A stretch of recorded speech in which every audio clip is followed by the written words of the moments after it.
donne toujours l'exemple que vous lisez un livre, un roman d'amour qui se passe à Paris, et on parle d'une maison ou d'un hôtel quelque part ou d'un lieu culturel quelconque, un musée.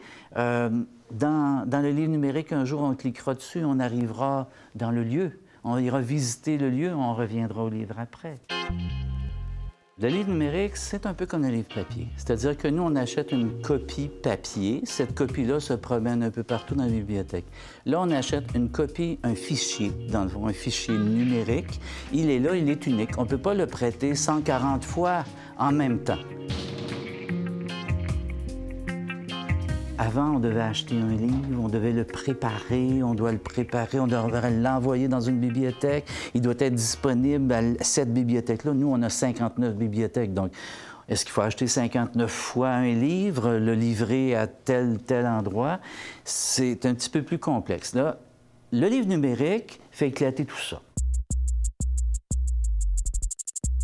Donc, on peut acheter une copie ou des copies d'un livre et il devient en quelques minutes disponible pour l'ensemble de nos abonnés.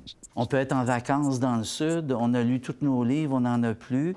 On se branche sur Internet à notre bibliothèque, on est abonné là-bas. On peut aller chercher un livre ou des livres, jusqu'à 3 à la fois. 14 jours l'emprunt, il est chronodégradable, ce qui veut dire qu'après 14 jours, vous ne pouvez plus le lire.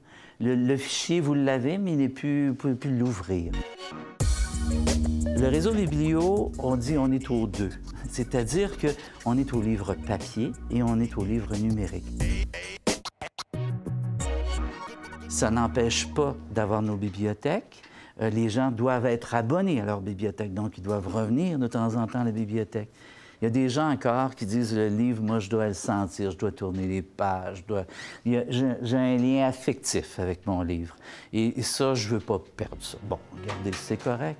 Et ça va se conserver longtemps.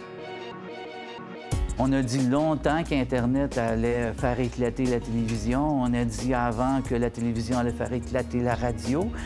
Bon, on a encore la radio, on a encore la télévision. Bon, c'est la même chose, le livre numérique. C'est une possibilité nouvelle de lire, un accès différent. Le principe, c'est d'être capable encore de voyager, de vivre et de rêver avec le livre.